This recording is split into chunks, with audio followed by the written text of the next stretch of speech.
Hello students, welcome to my channel. আর আজকে আমরা যে টপিকটা নিয়ে আলোচনা করবো সেটা হচ্ছে genetic disorder and chromosomal disorder. ঠিক আছে, আমাদের প্রথম যে পার্টটা আসছে সেটা হচ্ছে জেনেটিক ডিসঅর্ডার। ঠিক আছে, আমাদের জেনেটিক ডিসঅর্ডার যেগুলো পড়বো আমরা, তার মধ্যে কিছু পার্ট আমরা আগে যখন মিউটেশন পড়ি তখন আমরা জেনেছিলাম, তাই তো? মিউটেশনের সময় কিছু পার্ট জেনেছিলাম, যেমন আমাদের সিকেল সেল অ্যানিমিয়া ডিজিজ সম্পর্কে একটু জেনেছিলাম। সবকটারই একটা আউটলাইন আইডিয়া আমাদের আছে। এবার সেগুলোর ডিটেল আইডিয়াগুলো আমরা জানবো। ঠিক আছে, এবার তার আগে কয়েকটা জিনিস একটু বলে নিই। সেটা হচ্ছে পেডিগ্রি অ্যানালিসিস। আমরা এর পরের পার্টে শিখবো। পেডিগ্রি অ্যানালিসিসের সময় কিছু সিম্বল ইউজ হয়। ঠিক আছে, সেই সিম্বলগুলো আগে একটু বলে নিই, কারণ এই টোটাল টপিকটা পড়াতে ওটা একটু কাজে লাগবে। ঠিক আছে, ধরো জেনারেলি এরকমভাবে যদি দেখানো হয় ওপেন বক্স, তাহলে এটা হচ্ছে নর্মাল মেল। ঠিক আছে, যদি এরকম ওপেন রাউন্ড দেখানো হয় তাহলে পুরোপুরি ফাঁকা যেটা সেটা, তাহলে এটাকে কি বলবো আমরা? Normal female. ঠিক আছে, যদি এরকম দেখি, এরকম হয় একটা, আর একটা এরকম হতে পারে, দুটো হতে পারে, দুটো ফিল্ড যদি হয় তাহলে সেটা হচ্ছে এফেক্টেড মেল, তাই তো? আর এটা হচ্ছে এফেক্টেড ফিমেল। ঠিক আছে, এই চারটে দেখলাম।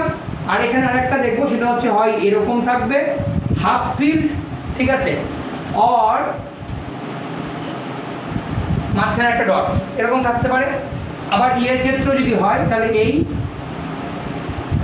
হাফ ফিল্ড অর এটা। ঠিক আছে, দুটোর ক্ষেত্রে এটা হচ্ছে কেরিয়ার ফিমেল। ঠিক আছে, এটাকে বলা হবে কেরিয়ার ফিমেল এবং এটাকে বলা হবে কেরিয়ার মেল। ঠিক আছে, এই গেল এই 5-6টা, তাই তো? 6টা জিনিস শিখলাম। আরেকটা দেখবো, সেটা হচ্ছে এরকম নর্মাল একটা বক্স, তার সাথে যদি এরকম স্ট্রেট একটা লাইন থাকে, ঠিক আছে, তাহলে এটাকে বলা হবে হচ্ছে নর্মাল ম্যারেজ। তার মানে এরা দুজন ইনব্রিড করেছে, তাই তো? তাহলে এটাকে আমরা কি বলবো? এটাকে আমরা বলবো নর্মাল ম্যারেজ। ঠিক আছে, আবার এরকম যদি হয় দুটো দাগ এই এরকম যদি থাকে তাহলে এটাকে আমরা বলবো কনস্যাঙ্গুইনাস ম্যারেজ বা marriage in between family members. ঠিক আছে, দুরকম হতে পারে এটা, তাই তো? তাহলে আমরা এখানে 7খানা জিনিস টোটাল দেখলাম, তার সরি 8টা দেখলাম।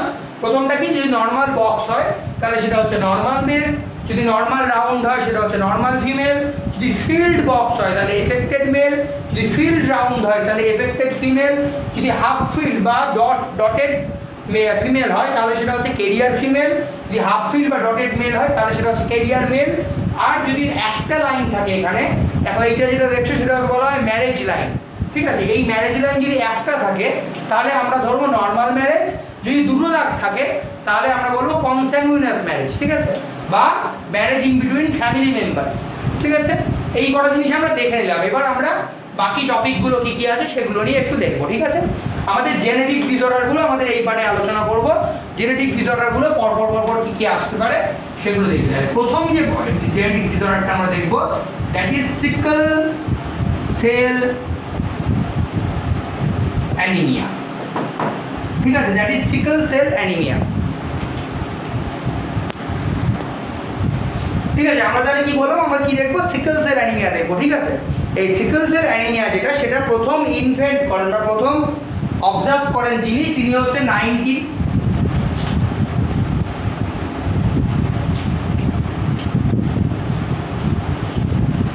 1910 এই ইয়ারে হ্যারিক। ঠিক আছে, তিনি প্রথম অবজার্ভ করেন, দ্যাট ইজ হ্যারিক। এই হ্যারিক যেহেতু প্রথম অবজার্ভ করেন, তারপর থেকে আমরা সিকেল সেল অ্যানিমিয়া সম্পর্কে আরও জানতে পারি, তাই তো? আমি এখান থেকে নাম থেকে দুটো একটা জিনিস দেখতে পাচ্ছি, এটা কি? অ্যানিমিয়া বা রক্তাল্পতা, সেটা আমরা আগে থেকে জানি। এর সাথে আরেকটা কি দেখবো? এই সিকেল সেল, তাই তো? সিকেল সেল মানে কি? যে আরবিসিগুলো থাকবে সেগুলো ক্রিসেন্ট শেপেড হবে, বা আরবিসি সিকেল শেপড। ঠিক আছে, মানে কীরকম হবে? আমার আরবিসি নর্মালি এরকম হওয়ার কথা, বা এরকম দেখি আরবিসি, তাই তো? ওগুলো কি হবে? এরকম হবে, এরকম দেখতে হবে আরবিসিটা। ঠিক আছে, কি হচ্ছে তাহলে এই দুটো শেপ থেকে কোথায় আসছে, এরকম দেখতে হবে ক্রিসেন্ট শেপের বা কাস্তের মতো। ঠিক আছে, এই যে ডিজিজটা দেখছি আমরা, এটা হচ্ছে অটোজোমাল রিসেসিভ একটা ডিজিজ। ঠিক আছে, ডিজিজটা কি, অটোজোমাল রিসেসিভ। ঠিক আছে, এটা হচ্ছে অটোজোমাল রিসেসিভ একটা ডিজিজ। সেটা কি, সেটা অটোজোমাল রিসেসিভ মানে কি, অটোজোমাল রিসেসিভ মানে কি হবে, সবসময় রিসেসিভ যেহেতু, তাহলে কি হবে, সবসময় ডাবল ডোজে এক্সপ্রেস করবে। ধরো আমরা হিউম্যান যেহেতু ডিপ্লয়েড অর্গানিজম, তাই দুটো ক্রোমোসোম আছে। এবার যদি রিসেসিভ হতে হয় তাহলে অবশ্যই দুটোকে ছোট হাতের হতে হবে। যদি ক্যাপিটালে স্মলে এরকম থাকে তাহলে কি হবে, এটা রোগ হবে না, কিন্তু এটাই হবে, তাই তো। তাহলে অটোজোমাল রিসেসিভ মানে রিসেসিভ যারা, তাদেরকে সবসময় হোমোজাইগাস কন্ডিশনে এক্সপ্রেস করতে হবে।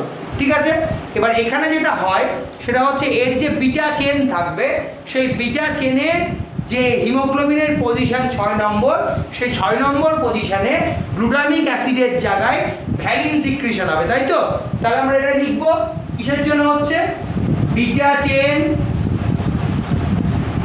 Number 6 glutamic acid converts to valine, তাই তো। গ্লুটামিক অ্যাসিড থেকে কি তৈরি হচ্ছে, ভ্যালিন তৈরি হচ্ছে, তাই তো। এবার এই যে ব্যাপারটা, এই প্রসেসটাকে আমরা একটু ভালো করে দেখি। ঠিক আছে, গ্লুটামিক অ্যাসিডের জন্য আমরা কি বলেছিলাম, কি কোড হয়, জিএজি, তাই তো। তাহলে আমি ডিএনএ স্ট্র্যান্ডটাকে ধরে হিসাব করি। আমাদের নর্মালি কি হয়, ডিএনএ থেকে আরএনএ হয়, আরএনএ থেকে প্রোটিন হয়, তাই তো।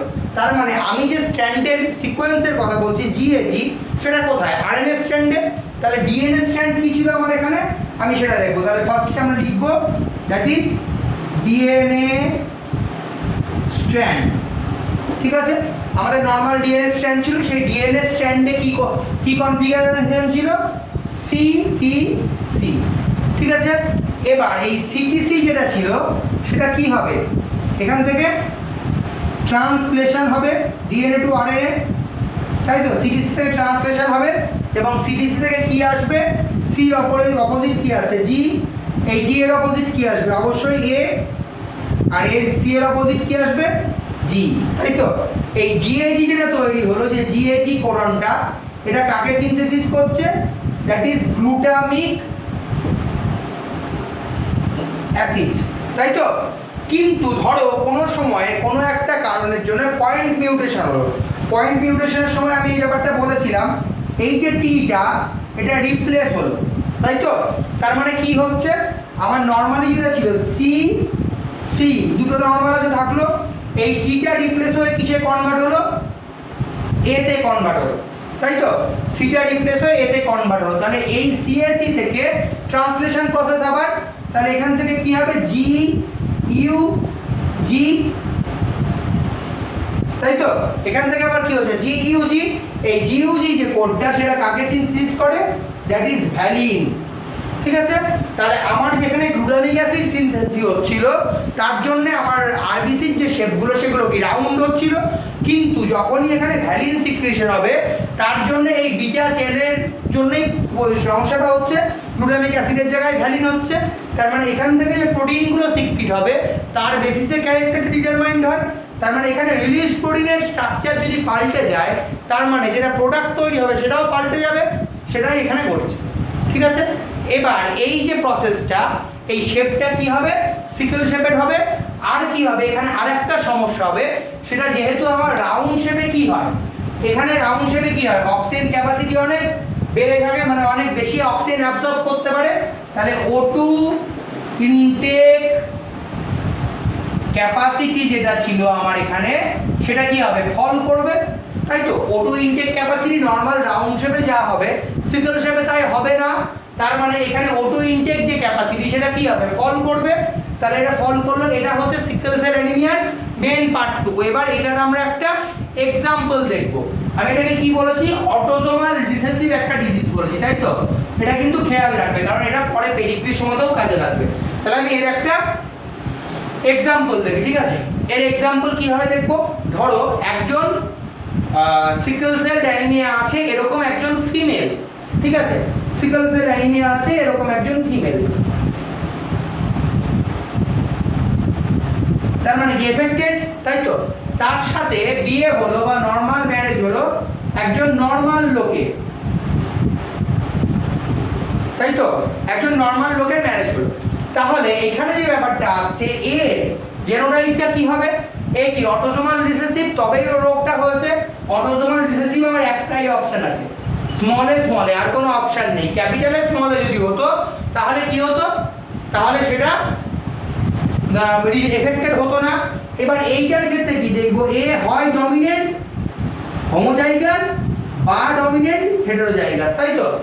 অবশ্যই তাই হবে, কারণ এ এফেক্টেড নয়, তার মানে কি ডমিনেন্ট জিনে আছে, ডমিনেন্ট জিনে কোনো এফেকশন নেই। যদি এইটা হয় তাহলে ক্যারিয়ার হবে, সেটা আমি এখনো জানি না। তাহলে এর থেকে যে অফস্প্রিংগুলো আসবে সেগুলো কীরকম হবে আমি সেটা দেখবো। ঠিক আছে, ধরো এর থেকে একটা মেয়ে, এই একটা ছেলে, এর যে পরের জেনারেশন সেখানে আসলে একটা ছেলে দুটো মেয়ে, ঠিক আছে, একটা ছেলে দুটো মেয়ে দেখলাম, তার মধ্যে দেখলাম একজন এফেক্টেড আছে। ঠিক আছে, তাহলে আমি সবকটা জিনোটাইপ অ্যাসাম্পশন করব।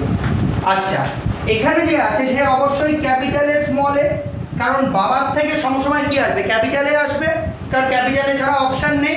যদি স্মলে স্মলে হতো তাহলে এফেক্টেড হতো, কিন্তু এফেক্টেড নয়, তাহলে ক্যাপিটাল এ আসলো। আবার এর ক্ষেত্রে কি হবে? এটা অবশ্যই স্মলে স্মলে হতে হবে। কেন? কারণ এর ক্ষেত্রে স্মলে একটা মায়ের থেকে এসছে একটা ক্রোমোজোম, বাবার থেকে আর একটা এসছে, তাহলে বাবার ক্ষেত্রে অবশ্যই ক্যাপিটালে স্মলে হবে, একটা স্মলে আসছে, এবং এটা এফেক্টেড না, স্মলে স্মল না হলে এফেক্টেডও হবে না। তাহলে বাবার ক্ষেত্রে জেনোটাইপটা কি হবে? এটা আমার ভুল ধরেছিলাম আমি, তাই তো। তার মানে আমার জেনোটাইপটা বাবার ক্ষেত্রে কি হবে? ক্যাপিটালে স্মলেই হবে, আর কিছু হবে না। আমার দুটো চান্স ছিল, একটা চান্সের যে প্রবাবিলিটি ছিল সেটা বাদ চলে গেল পুরোপুরি। তাহলে এখানে স্মলে স্মলে হচ্ছে, আবার এটা ক্যাপিটালে স্মলে, তাহলে এই বাচ্চাটা কি হবে? এও অবশ্যই ক্যাপিটালে স্মলে হবে। কারণ কি? মায়ের থেকে স্মলে ছাড়া কোনো অপশান নেই, বাবার থেকে ক্যাপিটালে অপশানও আছে, স্মলেও আছে। কিন্তু যদি স্মলে আসে তাহলে বাচ্চা কি হচ্ছে? এফেক্টেড হচ্ছে। তাহলে এফেক্টেড যদি হয় তাহলে এ এফেক্টেড নয়, তাহলে এর ক্ষেত্রে অবশ্যই জিনোটাইপ এটাই হবে। ঠিক আছে, এইটা পেডিগ্রির একটা প্রিলিমিনারি পার্ট। ঠিক আছে, এটা তোমাদের আরও পরে ভালো করে শেখানো হবে, মানে এই টপিকটার পরেই পেডিগ্রি শেখাবো। এইভাবে দেখা যেতে পারে, এরকম যদি কেস হয় তাহলে এইভাবে আসবে পরপর। ঠিক আছে, তাহলে আমরা সিকল সেল অ্যানিমিয়া শিখে নিলাম। এবার আমরা যেটা দেখবো সেটা হচ্ছে হিমোফিলিয়া।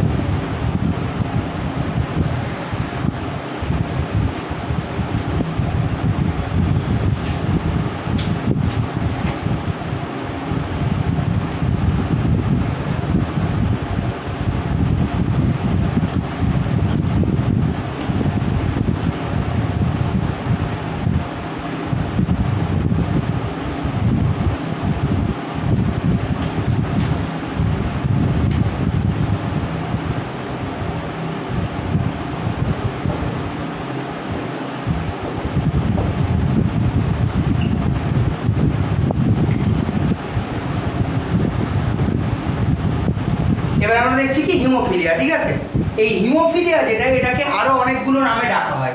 আর একটা নাম কি? এটা যেহেতু ইংল্যান্ডের রাজ পরিবারে প্রথম দেখা গেছিল সেজন্য এটাকে বলা হয় রয়্যাল ডিজিজ। ঠিক আছে, এটাকে বলা হয় রয়্যাল ডিজিজ বা ব্লিডার্স ডিজিজও বলা হয়। কারণ এদের ক্ষেত্রে কি হয়? এদের ক্ষেত্রে ব্লাড ক্লটিং হয় না, তাই তো, এদের ব্লাড ক্লটিং হয় না, সেই জন্য এটাকে ব্লিডার্স ডিজিজও বলা হয়।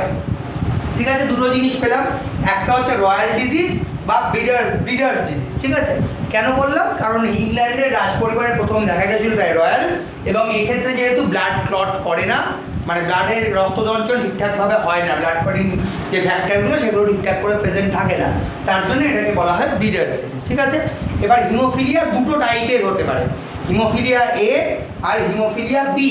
ঠিক আছে, তাহলে আমি সেই জিনিসগুলো দেখি একটু আগে। একটা হচ্ছে হিমোফিলিয়া এ, আর একটা হচ্ছে, আমি হিমোগ্লোবিনের বানানের হিসাবে হিমোফিলিয়া বানানটা ফলো করছি এখানে। হিমোফিলিয়া এইচ দিয়ে অনেক জায়গায় পেতে পারতাম। ঠিক আছে, এই হিমোফিলিয়া এ আর হিমোফিলিয়া বি, এই দুটো ডিজিজ হয় হিমোফিলিয়া থেকে।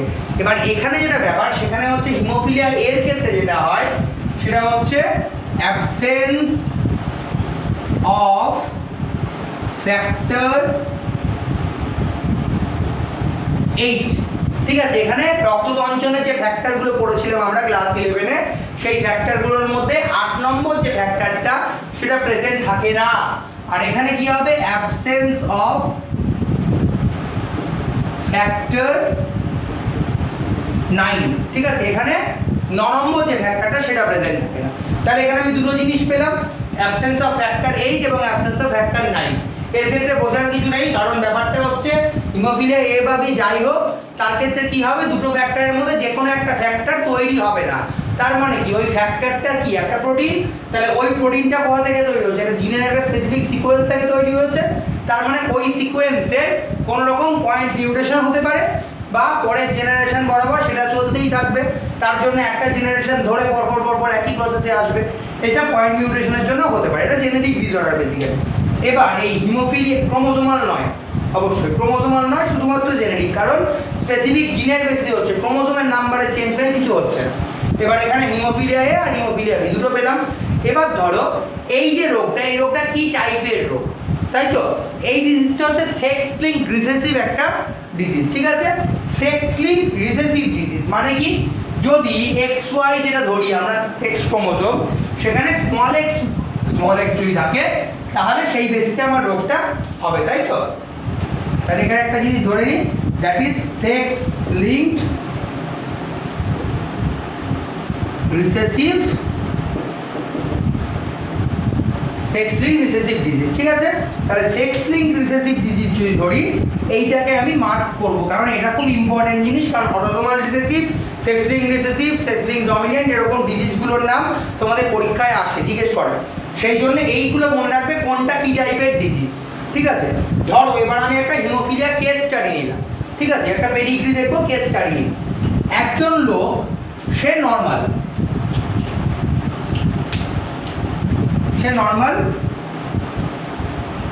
ধরো প্রিন্স চার্লস। ঠিক আছে, তার ওয়াইফকে ডায়না, তাহলে সে হচ্ছে কেরিয়ার। তাহলে তার ক্ষেত্রে কি আছে, সে কেরিয়ার, তার মানে কি, সে অবশ্যই হেটেরোজাইগাস হবে, সেটা পরে আসছি আমি। এবার একজন হচ্ছে ডমিনেন্ট, মানে ডমিনেন্ট প্রসেসে আছে, সে এফেক্টেড নয়, আর একজন হচ্ছে কেরিয়ার। তাহলে যদি আমি সেক্স ক্রোমোজোম হিসাবে দেখি, তাহলে এর ক্ষেত্রে কি আছে, একটা এক্স আছে, একটা ওয়াই আছে। আমি ওয়াইকে অ্যারো দিয়ে দেখাচ্ছি। ঠিক আছে, এই একটা এক্সে কি কোনো ডিজিজ নেই, তার মানে ক্যাপিটাল এক্স, তাই তো? আর এর ক্ষেত্রে কি আছে, যে 23rd যে সেটটা, সেখানে কি আছে, একটা অবশ্যই ক্যাপিটাল এক্স আছে। কেন? কারণ এ কিন্তু কেরিয়ার, রুগী নয়, তাই তো? এফেক্টেড নয়। তার মানে এর ক্ষেত্রে কি ক্যাপিটাল এক্স একটা প্রেজেন্ট আছে, কিন্তু এর মধ্যে পোটেনশিয়ালিটি আছে রোগ ছড়ানোর। তার মানে কি, এর ক্ষেত্রে এটা হবে স্মল এক্স। ঠিক আছে, এ হচ্ছে ক্যাপিটাল এক্স, এ হচ্ছে স্মল এক্স। এবার এদের থেকে যে অফস্প্রিংগুলো আসলো, সেগুলো আমি দেখবো কি কি টাইপের হতে পারে। ঠিক আছে, তাহলে এর থেকে অফস্প্রিং আমি ধরলাম, দুটো ছেলে হলো, দুটো ছেলে দুটো মেয়ে, তাই ধরি। ঠিক আছে, তাহলে একটা ছেলে আর একটা ছেলে, একটা মেয়ে আর একটা মেয়ে, তাই তো? প্রথম অপশনটা কি হতে পারে, ধরো আমার ক্যাপিটাল এক্স আছে, তাই তো? এই ওয়াইটাকে দিয়ে দেব, তাহলে এই ওয়াই আমার এখান থেকে ওয়াই আসবে অবশ্যই, এখান থেকে ওয়াই আসবে অবশ্যই। তাহলে এখান থেকে একবার কি আসবে, ক্যাপিটাল এক্স, আর এখান থেকে পরের বার কি আসবে, স্মল এক্স। তাহলে এই যে ছেলেটা পাচ্ছি, তার ক্ষেত্রে কি হচ্ছে, স্মল এক্স থাকছে, ওয়াই থাকছেই না। তাহলে তার ক্ষেত্রে যেটা হবে, এ কি দেখো এফেক্টেড হচ্ছে, কেন, স্মল এক্স আছে সেক্স লিঙ্ক রিসেসিভ ডিজিজ, এবং স্মল এক্স এর ক্ষেত্রে প্রেজেন্ট আছে, তার জন্য এ কি হবে, এ অসুস্থ হবে। ঠিক আছে, বা হিমোফিলিক হবে। এবার এর পরের যে মেয়েটি, তার মধ্যে দুটো এক্স ক্রোমোজোম আছে, তাই তো? একটা এক্স ক্রোমোজোম কোথা থেকে আসছে, একটা ক্রোমোজোম বাবার থেকে আসছে, এখান থেকে পেলাম, আর একটা কি মায়ের থেকে পেলো, ধরো এইটা পেলো, তাই তো? তাহলে এর ক্ষেত্রে কি হচ্ছে, পিওর ডমিনেন্ট, এর কোনো রোগ নেই। তার মধ্যে এর ক্ষেত্রে দেখো, এর ক্ষেত্রে একটা ক্যাপিটাল এক্স কোথা থেকে আসছে, বাবার থেকে আসছে অবশ্যই, আর একটা কি মায়ের থেকে আসবে, তার মানে স্মল এক্স, তাই তো? এ আর এ পুরো একই জিনিস, মানে দুজনের ক্ষেত্রেই পোটেনশিয়ালিটি আছে পরের জেনারেশনে হিমোফিলিয়া ছড়ানো। তাহলে এই প্রসেসে আমরা আপাচ্ছি, তার মধ্যে কি পেলাম, 50% 25% শিওরলি এফেক্টেড হবে, 50% পিওর হবে, মানে কোনো এফেক্টেড হবে না কেউ, আর 25% অবশ্যই কেরিয়ার হবে, তাই তো? হিমোফিলিয়া রোগটার ক্ষেত্রে কি হচ্ছে, আমার 25% অবশ্যই রুগী হবে, কারণ কি, এই স্মল এক্স আর এই ওয়াই পেলে সে ছেলে এফেক্টেড হবে, তাই তো? আর মেয়েরা সবসময় কেরিয়ার হতে পারে বা নর্মাল হতে পারে। নর্মাল যদি হয় তার মানে কি হোমোজাইগাস ডমিনেন্ট, আর যদি কেরিয়ার হয় তার মানে কি হেটেরোজাইগাস ডমিনেন্ট, তাই তো? এই প্রসেসে আমি পাবো দুটো জিনিস, ঠিক আছে? এবার এই হিমোফিলিয়া যাদের হয় সেই হিমোফিলিয়ার ক্ষেত্রে কি দেখছি আমরা, কেরিয়ারের এই পার্সেন্টেজটা হিসাব করলাম তারপরে, তাই তো? তাহলে দেখো 50% এফেক্টেডের দিকে যাচ্ছে, তার মধ্যে 25% পিওরলি এফেক্টেড আর 25% কি কেরিয়ার, বাকি 50% কি আনএফেক্টেড, ঠিক আছে? এটা হচ্ছে আমার হিমোফিলিয়া ডিজিজ। হিমোফিলিয়া কি সেক্স লিঙ্ক রিসেসিভ, তাহলে আমার শুধুমাত্র সেক্স ক্রোমোসোম নিয়ে আমি হিসাব করলাম। আগের পার্টটায় কি একটা এখানে একটা পেয়ার থাকে তাই একটা দিয়ে হিসাব করলাম, এখানে কোনো সমস্যা নেই। কিন্তু অটোজোমের ক্ষেত্রে টোটাল 22টা পেয়ার থাকে, 22 পেয়ার্স, তাহলে সেখানে একটা ধরে কেন হিসাব করছি? কারণ আমি ধরে নিচ্ছি যেটা সেটাই এফেক্টেড, আমি ধরে নিচ্ছি আমি যেটা ধরে হিসাব করছি সেটাই এফেক্টেড। প্রতিটা যদি স্টাডি করতে হয় তাহলে আমাদের যে হিসাবটা করতে হবে সেটা অনেক বড় প্রবলেম হিসাব হবে, সেই জন্য আমরা যেটা ধরছি সেটাকেই এফেক্টেড ধরে নিয়ে করছি। এখানে কি একটাই সেট আছে, একটা সেটে কোনো সমস্যা হওয়ার কথা না, ডাউটও হবে না। কিন্তু অটোজোমানের ক্ষেত্রে কি 22টা সেট কিন্তু আমি একটা ক্রোমোসোম ধরে হিসাব করছি, কারণ কি? কারণ বাকিগুলো আমি ধরে নিচ্ছি এফেক্টেড নয়, একটা ক্রোমোসোমে এফেক্ট হয়েছে, ঠিক আছে? এর পরের পার্টটা দেখছি এবার। আচ্ছা, এবার আমরা যে রোগটা দেখবো সেটা হচ্ছে ফিনাইল কিটোনুরিয়া, ঠিক আছে? ফিনাইল কিটোনুরিয়া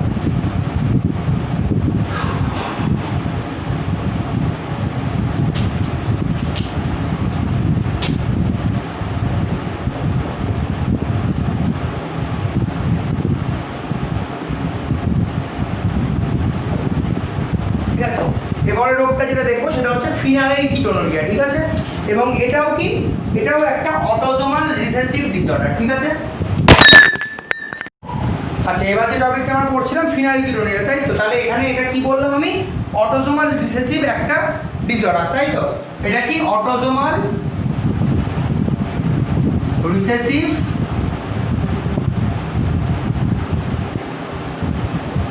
একটা ডিসঅর্ডার, তাই তো? অটোজোমাল রিসেসিভ একটা ডিসঅর্ডার, তাই মানে আগে যেমন পটে পড়েছিলাম সিকল সেল সেরকমই ব্যাপারটা, তাই তো? এটা একটা অটোজোমাল রিসেসিভ ডিসঅর্ডার, এখানে পেডিগ্রি লাগবে না আমাদের দেখতে, কারণ আগে আমরা দেখে নিচ্ছি অলরেডি, একই হিসাব। অটোজোমাল রিসেসিভ যেহেতু ডিসঅর্ডার, এটা কিসের জন্য হয়? এটা হচ্ছে প্রেজেন্স অফ একটা এনজাইম, তার নাম হচ্ছে ফিনাইল অ্যালানিন হাইড্রক্সিলেজ। যদি এইটা অ্যাবসেন্ট থাকে, তাই তো? আমার একটা এনজাইম আছে, দ্যাট ইজ, তাহলে এটা লিখি আমরা, অ্যাবসেন্স অফ, হচ্ছে তো, অ্যাবসেন্স অফ ফিনাইল অ্যালানিন হাইড্রক্সিলেজ, ঠিক আছে?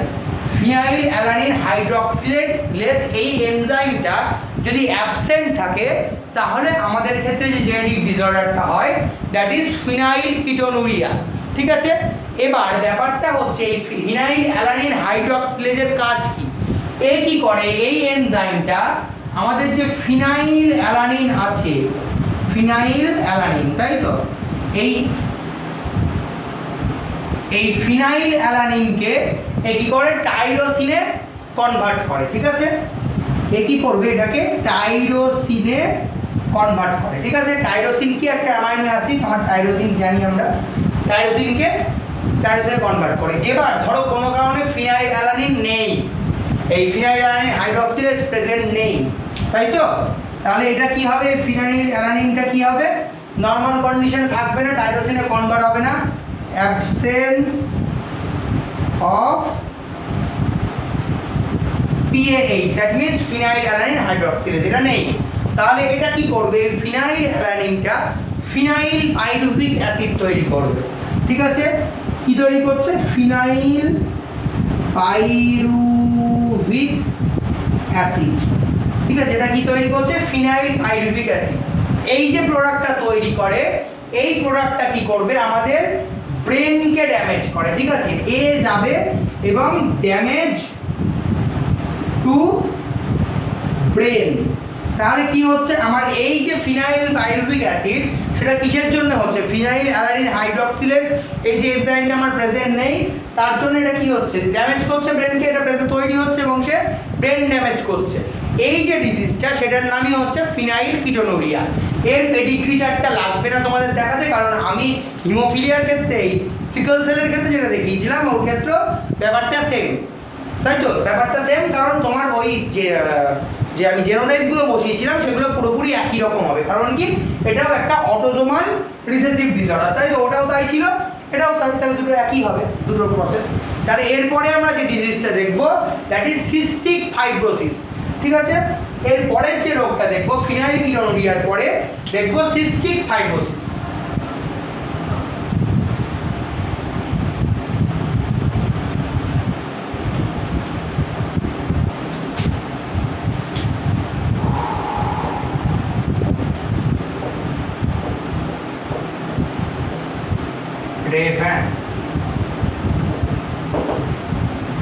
সিস্টিক ফাইব্রোসিস, ঠিক আছে? সিস্টিক ফাইব্রোসিস কি, এটাও একটা অটোজোমাল রিসেসিভ ডিসঅর্ডার, ঠিক আছে? এটাও অটোজোমাল রিসেসিভ ডিসঅর্ডার একটা, যেমন আগেরগুলো ছিল সেরকম অটোজোমাল রিসেসিভ একটা ডিসঅর্ডার, ঠিক আছে? এর ক্ষেত্রে কি হবে, এর ক্ষেত্রে যে প্রসেসটা হবে দ্যাট ইজ ডিলিশন, ঠিক আছে? ডিলিশন হবে। ডিলিশন কোথায় পড়েছিলে? ডিলিশন কোথায় পড়েছিল? ডিলিশন পয়েন্ট মিউটেশনের সময় পড়েছো। তাহলে এর ক্ষেত্রে যেটা হয় সেটা হচ্ছে deletion, that means point mutation হবে এর ক্ষেত্রে, তাই তো? পয়েন্ট মিউটেশনের জন্য ডিজিজগুলো দেখছিলাম আমি পরপর যেগুলো দেখছি, তাই তো? এর পয়েন্ট মিউটেশন হবে এবং ডিলিশন হবে। ডিলিশনের জন্য কি হবে, এই যে একটা পার্ট ডিলিট হচ্ছে তার জন্যে ওই পার্টটা, ওই প্রোটিনটা আর ফাংশনাল থাকবে না। যদি একটা কোডন মাঝ থেকে ডিলিট হয়ে যায় তাহলে ওই প্রোটিনটা আর ফাংশনাল থাকছে না, তাহলে সেই যে প্রোটিনটা তৈরি হচ্ছে, সেই যে গ্লাইকোপ্রোটিনসগুলো, সেগুলো কি হবে, বিভিন্ন ডাক্টের মধ্যে ডিকম্পোজ করতে থাকবে, মানে ডাক্টের মধ্যে জমে যেতে থাকবে, তাই তো? আমার ব্যাপারটা কি বললাম আমি, ধরো একটা সিকোয়েন্স এরকম ছিল পরপর, এখানে অনেকগুলো ট্রিপলেট কোডন ছিল, ঠিক আছে? এবার এটা থেকে একটা প্রোডাক্ট তৈরি হতো যেটা কি করতো, কোনো না কোনো একটা অ্যাক্টিভিটি করতো। ধরো এই পার্টটা ডিলিট হয়ে গেল, এইটা নেই, তার মানে কি দুটো আলাদা আলাদা প্রোটিন তৈরি হচ্ছে, কিন্তু তার কোনো ফাংশনাল অ্যাক্টিভিটি নেই, কারণ এটা টোটালটা একটা কাজ করতো, আলাদা আলাদা পার্টে পার্টে কোনো কাজ করবে না। তাহলে যে এক্সেস প্রোটিন হবে সেগুলো কি হবে, বডির মধ্যে ডিপোজিট করে যাবে, তাই তো? বিভিন্ন পার্টে ডিপোজিট করে যাবে এবং কি করবে, বিভিন্ন ডাক্ট যেগুলো আছে সেগুলোকে ব্লক করা শুরু করবে, ঠিক আছে? তাহলে এখানে কি লিখবো আমি, অ্যাকুমুলেশন of glycoproteins আটা কি লিখবো, ডিপোজিশন অফ কি গ্লাইকোপ্রোটিনের ক্ষেত্রে লিখতে পারি, বা ডিপোজিশন অফ গ্লাইকোপ্রোটিন আর মিউকাস করতে পারি, ঠিক আছে?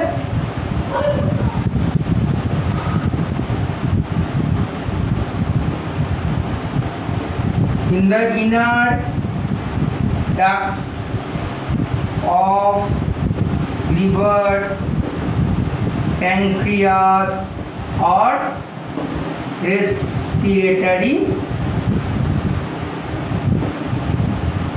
tract, ঠিক আছে? কি বললাম একবার রিভাইজ করে দিই। প্রথমে কি বললাম, অটোজোমাল রিসেসিভ ডিসঅর্ডার একটা, এবং এখানে কি হচ্ছে, ডিলিশন হচ্ছে বা পয়েন্ট মিউটেশন হচ্ছে। পয়েন্ট মিউটেশনের জন্য কি একটা টোটাল সিকোয়েন্স ছিল, সেটা পুরোপুরি প্রোটিন তৈরি হচ্ছে না, পার্ট পার্ট তৈরি হচ্ছে। সেই গ্লাইকোপ্রোটিনগুলো কি হবে, জমা হতে থাকবে এবং ডাক্টের যে ইনার লেয়ার সেখানে মিউকাসের সাথে জমা হতে থাকবে। সেই ইনার লেয়ারের যে ব্রেডটা ছিল সেটা কমিয়ে দেবে। তার জন্য কি হবে, সেইগুলো আস্তে আস্তে জমাট বাঁধতে থাকবে এবং তার জন্য কি হবে, ব্লকেজ তৈরি হবে, তাই তো? এগুলো যদি ইনার মেমব্রেনগুলো যদি বড় হয়ে যায়, ইনার মেমব্রেনগুলো যদি দেয়ালটা ছোট হয় তাহলে কী হবে, ব্লকেজ, সেটাই সিস্টিক ফাইব্রোসিস, ঠিক আছে?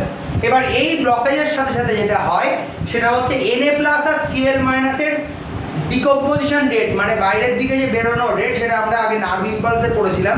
Na+ আর Cl- এর যে লেয়ার দিয়ে যে পাস করবে সেই রেটটা বেড়ে যাবে এবং তার জন্য কি হবে, সোয়েট যেটা তৈরি হতো আমার, সেটা কি হবে, মোর কনসেন্ট্রেটেড হবে, ঠিক আছে?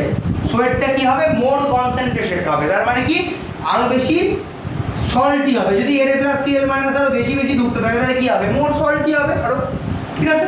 তাহলে সিস্টিক ফাইব্রোসিস কি বললাম, একটা অটোজোমাল রিসেসিভ ডিসঅর্ডার। ডিলিশনের জন্য হয় গ্লাইকোপ্রোটিনের অ্যাকুমুলেশন হবে, মিউকাস ইনার লেয়ারে জমে যাবে এবং Na+ Cl- যেহেতু এক্সেসিভলি পাস করতে থাকবে, তার জন্য আমাদের যে সোয়েট সেটা কী হবে, আরও সল্টি হবে এবং বেশি সোয়েট হবে। ঠিক আছে,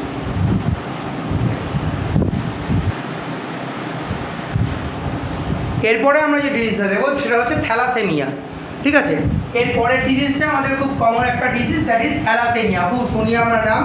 এখন এই করোনার মুহূর্তে থ্যালাসেমিয়া পেশেন্টদের খুব সমস্যায় চলছে, কারণ তারা হচ্ছে তাদের ব্লাড ট্রান্সফিউশন খুব দরকার এবং তাদের ব্লাড সাফিসিয়েন্ট অ্যামাউন্টে পাওয়া যাচ্ছে না, খুব বাজে অবস্থা, এবং ব্লাড পাওয়া যাচ্ছে না তাদের একদম, ব্লাড ট্রান্সফিউশন দিতে পারছে না, এবং এই যে মারা যাচ্ছে কিছুজন তার মধ্যে থ্যালাসেমিয়া পেশেন্টও কিছু আছে।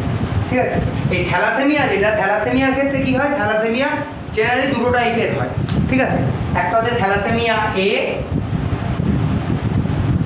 থ্যালাসেমিয়া এ, আরটা হচ্ছে থ্যালাসেমিয়া বি।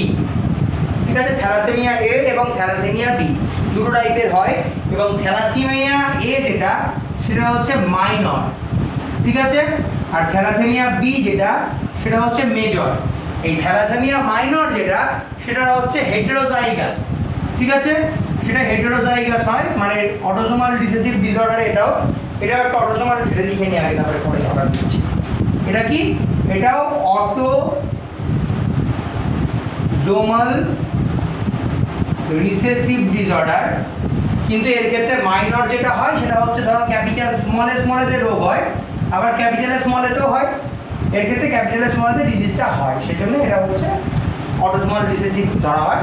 এবং এর ক্ষেত্রে যারা হেটেরোজাইগাস তারা হচ্ছে মাইনর, আর যারা হোমোজাইগাস তারা হচ্ছে মেজর। ঠিক আছে, এই হোমোজাইগাস যে মেজরটা সেটাকে আরেকটা নামও বলা হয়, সেটা হচ্ছে কুলিস থ্যালাসেমিয়া। ঠিক আছে, থ্যালাসেমিয়া বি অর কুলি।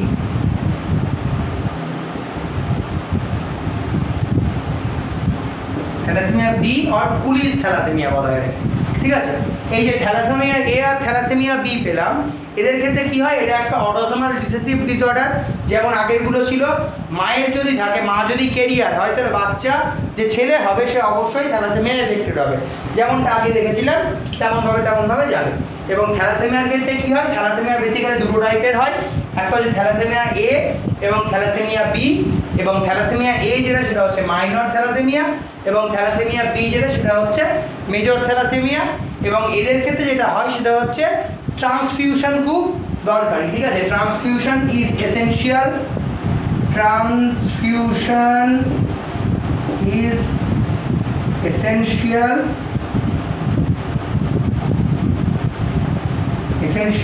and regular monitoring is needed. ঠিক আছে, এদের ক্ষেত্রে কি হয়, ট্রান্সফিউশন খুব দরকারি এবং রেগুলার মনিটরিং দরকার, এবং সেই বেসিসে ব্লাডের আমাদের পুরোপুরি ব্লাড ট্রান্সফিউশন করতে হবে। ঠিক আছে, এবার থ্যালাসেমিয়ার পরে যেটা আসবে সেটা হচ্ছে আমাদের কালার ব্লাইন্ডনেস। ঠিক আছে, এটা লিখে নিয়েছো, থ্যালাসেমিয়ার পরে আসবে কালার ব্লাইন্ডনেস।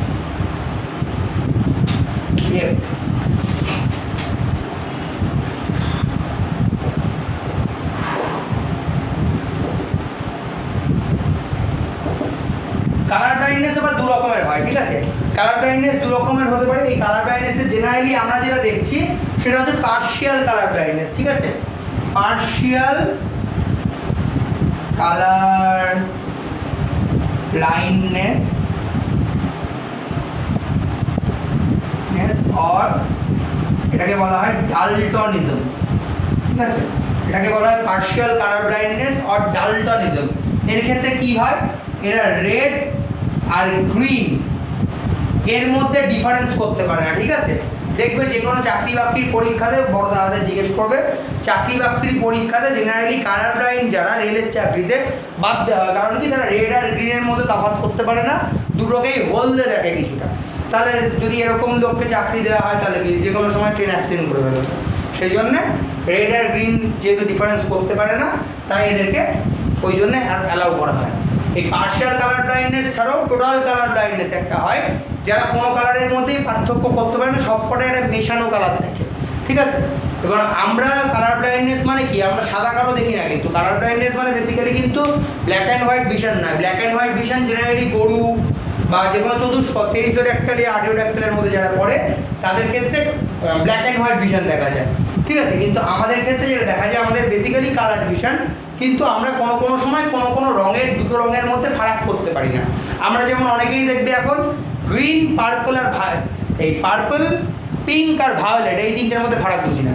আমরা পার্পল আর ভায়োলেট এক করে দিই, পিঙ্কটা হয়তো বুঝি, পিঙ্ক পার্পল ভায়োলেট এগুলোর মধ্যে কালার দেখবে আমরা বুঝি না জেনারেলি। তিনটের কোনটা পার্পল কোনটা আর ভায়োলেট কোনটা এটা কিন্তু ভালো করে বুঝি না। পিঙ্কটা হয়তো আলাদা করতে পারি, কিন্তু পার্পল ভায়োলেট এটাকে আলাদা করতে পারি না, খুব কঠিন কাজ। সেরকম এদের ক্ষেত্রে যেটা হয় সেটা হচ্ছে পার্শিয়াল কালার ব্লাইন্ডনেস, ঠিক আছে। এরা কি রেড আর গ্রিনের মধ্যে ডিফারেন্স করতে পারে না, এবং এটা কি একটা x link recessive disease. X link মানে কি? এক্স লিঙ্ক বা সেক্স লিঙ্ক, ঠিক আছে। এক্স লিঙ্ক সেক্স লিঙ্ক মানে মোটামুটি এক্স লিঙ্কটাই যাবে, কারণ ওয়াই লিঙ্ক খুব কম ডিজিজ আছে, সেটা ধরা হয় না। এক্স লিঙ্ক ঠিক আছে। ধরো তাহলে আমি এদেরকে হিসাব ক্লিয়ার, ঠিক আছে। কীরকম? ধরো একটা লোক, এই মেল, এই বক্স মানে মেল এফেক্টেড, এ হচ্ছে কালার ব্লাইন্ড মেল একটা, এর সাথে নর্মালি ম্যারেজ হলো, এটা নর্মাল ফিমেল, ঠিক আছে। এই কালার ব্লাইন্ড, এর সাথে যদি নর্মাল, এই কালার ব্লাইন্ড মানে কি অবশ্যই কি সেক্স লিঙ্ক ডিজিজ, তার মানে কি এক্স ক্রোমোজোম আর ওয়াই ক্রোমোজোম আছে, তার মানে অবশ্যই স্মল এক্স, এবং এ অবশ্যই capital X capital X capital X, এ অবশ্যই ক্যাপিটাল এক্স ক্যাপিটাল এক্স, কারণ ক্যাপিটাল এক্স স্মল এক্স হলো কেরিয়ার হতো। আমার যেহেতু ওখানে কেরিয়ার পয়েন্ট করা নেই সেহেতু আমার দরকার নেই, নর্মাল ধরে নেয়, পুরো নর্মাল। এবার এর থেকে যে নতুন অফস্প্রিং তৈরি হবে তাদের মধ্যে কী কী দেখতে পাবো? ধরো যদি মেয়ে হয়, ঠিক আছে, মেয়ে হলো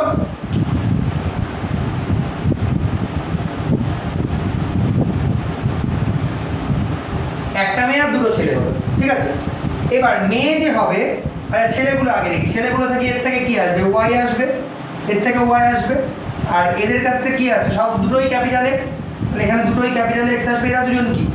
এরা দুজন নর্মাল, তাই তো? এরা দুজন নর্মাল। এবার এখানে কি হচ্ছে? এখানে দেখো এখান থেকে একজনকে আসতেই হবে, এখান থেকে ওয়াই আসেন, তার মানে কি অবশ্যই এক্স এসছে, আর এখান থেকে কি আসবে? ক্যাপিটাল এক্স, দুটো আছে অপশন, যে কোনো একটা আসবে, ক্যাপিটাল এক্স আসলো। যদি তাও আসে তাহলে এ কি হবে? কেরিয়ার। তার মানে আমি এখান থেকে কি পেলাম? একজন কালার ব্লাইন্ড, একজন কালার ব্লাইন্ড মেলের সাথে যদি একজন নর্মাল ফিমেলের ম্যারেজ হয়, তার থেকে যে মেয়েরা জন্মাবে তারা সবাই কি হবে? কেরিয়ার হবে, ঠিক আছে। তারা সবাই অবশ্যই কেরিয়ার হবে। এবং এর পরের জেনারেশন ধরো, একে ধরো আমি নর্মাল একজন মেলের সাথে ম্যারেজ হলো, ঠিক আছে, নর্মাল একটা মেলের সাথে ম্যারেজ হলো, এর থেকে ধরো দুটো ছেলে হলো, ঠিক আছে, দুটো ছেলে হলো। এটা কি? ক্যাপিটাল এক্স ওয়াই, এর থেকে যে ছেলে হবে সে একটা ক্যাপিটাল এক্স ওয়াই হবে, আর একটা কি স্মল এক্স ওয়াই হবে, তার মানে এ এফেক্টেড হবে। তার মানে যদি এর থেকে আবার পরে যায় তার মানে এর মধ্যে 50% এফেক্টেড পাবো, তার মানে এ পড়াবে পরের লটে। এরা দুজন নর্মাল, কিন্তু এর পরের লটে আবার ডিজিজটা প্রলং করতে পারে, ঠিক আছে। আমাদের কালার ব্লাইন্ডনেস অবধি এগুলো ছিল জেনেটিক ডিসঅর্ডার্স। আমাদের জেনেটিক ডিসঅর্ডার্স পার্টটা শেষ হলো। আমরা এবার শিখবো হচ্ছে ক্রোমোজোমাল ডিসঅর্ডার্স, যেগুলো তোমরা আগে পড়েছো, এর পরের ভিডিওতে বলছি ওটা। এবার আমরা দেখবো যেটা, সেটা হচ্ছে ক্রোমোজোমাল ডিসঅর্ডার্স, ঠিক আছে। এবার ক্রোমোজোমাল ডিসঅর্ডার্স যেগুলো ছিল তার মধ্যে কিছু জিনিস তোমরা আগে পড়িয়েছিলাম, আমি সব কটাকে আগে বলা আছে একবার করে, তাও আর একবার রিক্যাপ করাচ্ছি, ঠিক আছে। প্রথম যে ডিজিজটা সেটা ক্রোমোজোমাল ডিসঅর্ডারের মধ্যে পড়ছে, দ্যাট ইজ ডাউন সিনড্রোম, ঠিক আছে। ডাউন সিনড্রোম মিউটেশনের সময় বলেছিলাম কিছুটা, মিউটেশনের ওই যখন ক্রোমোজোমাল অ্যাবারেশন পড়ায় তখন এই ডাউন সিনড্রোম সম্পর্কে বলেছি আগে। এবার ডাউন সিনড্রোম যেটা যিনি প্রথম আবিষ্কার করেন তার নাম হচ্ছে ল্যাংডন ডাউন, ল্যাংডন ডাউন, ঠিক আছে। এই এনার নাম হচ্ছে ল্যাংডন ডাউন, এবং তিনি 1866 সালে প্রথম ডাউন সিনড্রোমটাকে নোটিশ করেন, এবং সেই জন্য এই রোগটার নাম ডাউন সিনড্রোম। ডাউন সিনড্রোমের ক্ষেত্রে মেন ব্যাপারটা কি? এটা হচ্ছে বেসিক্যালি একটা ক্রোমোজোমাল অ্যাবারেশন, তাই তো, পলিপ্লয়েডির মতন ব্যাপার, এবং সেখানে কি হয়? টোটাল একটা ক্রোমোজোম শিফট হয়, তাই তো।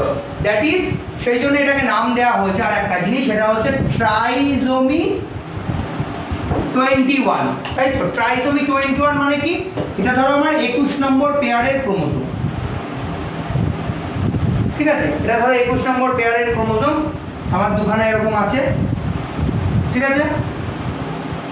এর সাথে আর একটা পেয়ার কোনো কারণে চলে এসেছে, তাই তো? তার মানে কি, আমার আগের যে জেনারেশনটা, মানে আমার এখানে কত হয়েছে 2n+1, তাই তো?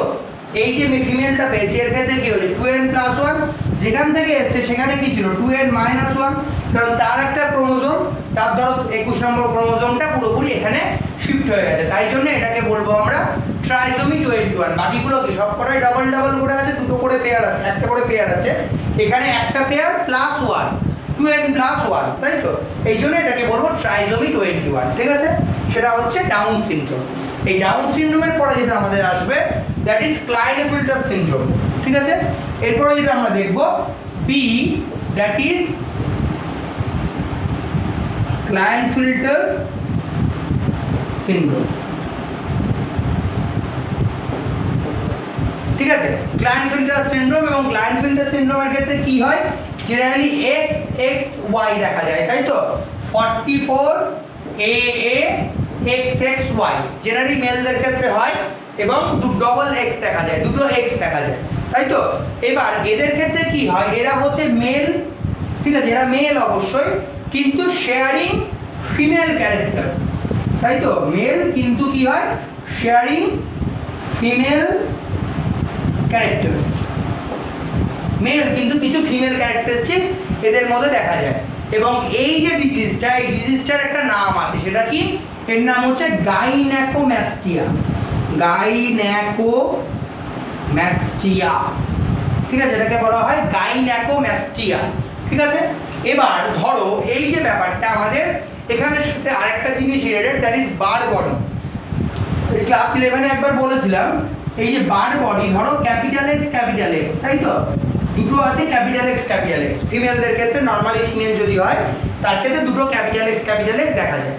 এবার জেনারেলি কি হয়, একটা X একটু ডেন্স হয়ে এই ক্রোমোজোমে আমার যে নিউক্লিয়াস তার গায়ে লেগে থাকে, ঠিক আছে, যে নিউক্লিয়াস তার গায়ে একটা X এরকম সলিড হয়ে গলা থেকে আটকে থাকে, এবং এই জিনিসটাকেই বলা হয় বার বডি, ঠিক আছে।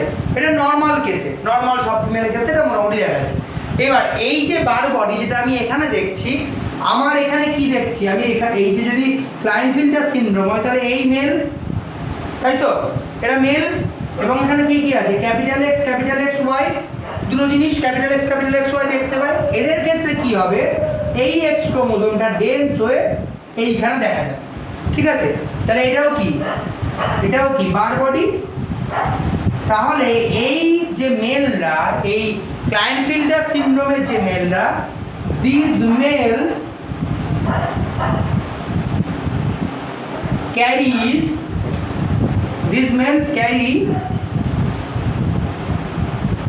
বার বডি, ঠিক আছে। এরা কি করে, বার বডি ক্যারি করে। এরা হচ্ছে নর্মাল ফিমেলরা সবাই বার বডি ক্যারি করে, কিন্তু এদের ক্ষেত্রে একমাত্র মেল ক্লাইনফিল্টার মেলরা যারা বার বডি ক্যারি করে, ঠিক আছে।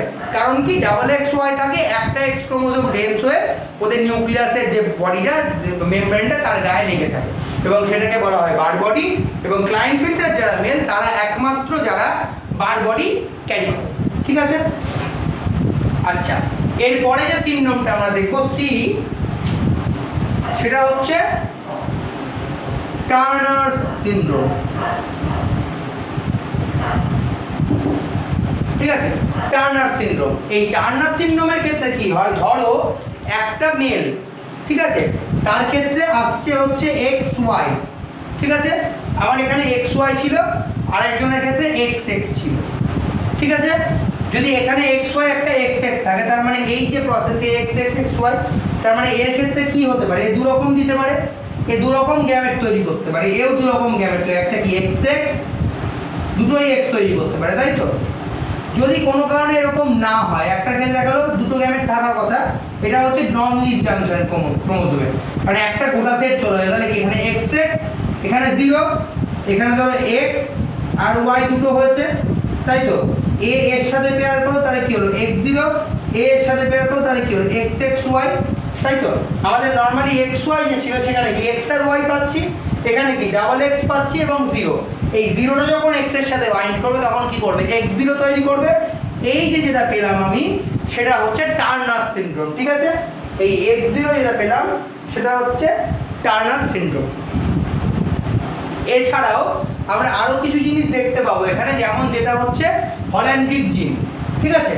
এই ক্রোমোসোমাল যে ডিসঅর্ডার দেখছি তার মধ্যে আরেকটা জিনিস দেখতে পাবো, দ্যাট ইজ হল্যান্ড্রিক জিন। হল্যান্ড্রিক জিনটা কি?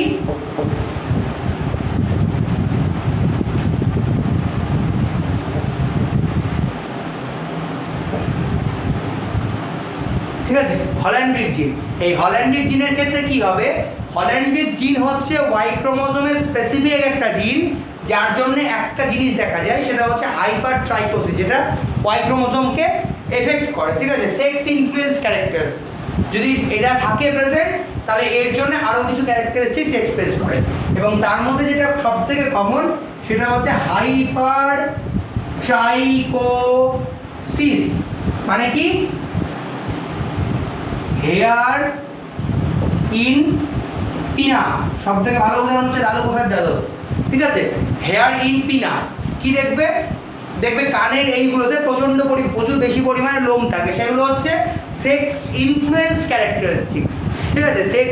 সেক্সুয়াল জিন যেগুলো প্রেজেন্ট আছে আমাদের, সেক্স জিন ক্রোমোসোম যেগুলো, সেগুলো ইনফ্লুয়েন্স ক্যারেক্টারিস্টিক্সের মধ্যে এটা পড়ে। একটা হচ্ছে হাইপার ট্রাইকোসিস, ঠিক আছে। এবার যেটা বাকি যে জিনিসটা দেখতে পাচ্ছি আমরা সেটা হচ্ছে হাইপার ট্রাইকোসিস ছাড়াও আরও জিনিস যেগুলো দেখতে পাই সেগুলো হচ্ছে ব্যাল্ডনেস, ঠিক আছে। মেলদের ক্ষেত্রে নর্মালি কি দেখতে পাই, ব্যাল্ডনেস দেখা যায়, তাই তো। এবার এই যে সেক্স ইনফ্লুয়েন্স ক্যারেক্টারিস্টিক্স যেগুলো দেখছো, তার মধ্যে যেটা হয় আর একটা ক্যারেক্টার আমরা দেখতে পাই, দ্যাট ইজ ব্যাল্ডনেস, মানে মাথা টাক পড়ে যায়, তাই তো, টাক পড়ে যায় পুরোপুরি। এবার এই ব্যাল্ডনেসটা দু রকমের হতে পারে, একটা হচ্ছে টোটাল ব্যাল্ডনেস, টোটাল ব্যাল্ডনেস, শান্তনু মৈত্র, ঠিক আছে, এক্সাম্পল। আর আরেকটা জিনিস দেখা যায়, দ্যাট ইজ অ্যান্ড্রোজেনিক অ্যালোপেশিয়া বলা হয়, ঠিক আছে। আর হচ্ছে অ্যান্ড্রোজেনিক অ্যালোপেশিয়া। নর্মালি আমাদের ক্ষেত্রে যেটা হয় সেটা নর্মালি সবার ক্ষেত্রে নর্মাল পুরো যদি টাপ পড়ে যায় সামনের দিক থেকে একদম শেষ অবধি, সেটা হচ্ছে নর্মাল টোটাল ব্যাল্ডনেস। কিন্তু জেনারেলি ম্যাক্সিমাম মেল যারা হয়, যাদের ক্ষেত্রে হল্যান্ড্রিক জিন প্রেজেন্ট থাকে, তাদের ক্ষেত্রে নর্মালি অ্যান্ড্রোজেন বেশি রিলিজ হয় নর্মাল তুলনায়। দেখবে গায়ে প্রচুর লোম থাকে অনেক মেলদের, সেটা এর জন্যই হয়। এবং যাদের ক্ষেত্রে এই গায়ে প্রচুর লোম টোম থাকে, এই ব্যাপারগুলো দেখা যায়, হাইপার ট্রাইকোসিস হয়, তাদের ক্ষেত্রে এই অ্যান্ড্রোজেনিক অ্যালোপেশিয়া কমন জিনিস। যেমন দেখবে আমাদের এই যে চুলের এই পুরোটা ওঠে, দেখবে এই জায়গাগুলো নর্মালি মেলদের ক্ষেত্রে ভিতর দিকে ঢুকে যায়। মানে আমাদের নর্মাল মেল যদি মুখটা এরকম ধরি আমি, এই কান আছে, টোটাল ব্যাল্ডনেস হলে কি পুরো যাবে, এই পুরো, তাই তো। কিন্তু এর ক্ষেত্রে কী হবে, দেখবে নর্মাল যখন আমার এই দিকে দেখবে চুলটা ঢোকা হয় প্রচণ্ড, মানে এই কোণা হয়ে ভি হয়ে ঢুকতে শুরু করে, এই যে কোণাগুলো, মানে এই যে ঢুকে আসছে, এই যে ব্যাপারটা হয়, এখান থেকে আস্তে আস্তে আস্তে আস্তে ফাঁকা হতে থাকে, এই ব্যাপারটাকে বলা হয় অ্যান্ড্রোজেনিক অ্যালোপেশিয়া। এটা কিন্তু টোটাল ব্যাল্ডনেস নয়। টোটাল ব্যাল্ডনেস হলে কী হবে, পুরো ফাঁকা হয়ে যাবে একবারে, মাঝখান থেকে শুরু হবে। কিন্তু এই অ্যান্ড্রোজেনিক অ্যালোপেশিয়াটা আর একটা টাইপের ক্যারেক্টারিস্টিক্স, যেটা আস্তে আস্তে ফাঁকা হয়। আমার নিজেরই আছে, দেখো এই নর্মাল যতটা আছে এখান থেকে এইখানে দেখো ঢুকে গেছে, এই যে ঢুকে যাচ্ছে এইটা হচ্ছে অ্যান্ড্রোজেনিক অ্যালোপেশিয়া। এগুলো normally sex chromosome influence characteristics, এগুলো বহু মানুষের ক্ষেত্রেই দেখা যায়, সবার ক্ষেত্রে মোটামুটি দেখতে পাবে। যাদের ক্ষেত্রে টানা চুল আছে এরকম, তার ক্ষেত্রে এরকম দেখা যাবে না, কিন্তু যাদের ক্ষেত্রে এই ভিতর দিকে ঢোকা, তাদের ক্ষেত্রে ভবিষ্যতে তুমি টাক পড়ে গেছে দেখতে পেতে পারো, ঠিক আছে। তাহলে এই আমাদের ক্রোমোসোমাল ডিসঅর্ডারগুলো গেল, জেনেটিক ডিসঅর্ডারগুলো গেল। এর পরের পার্টে আমরা পেডিগ্রি নিয়ে আলোচনা করব, ঠিক আছে। Thank you.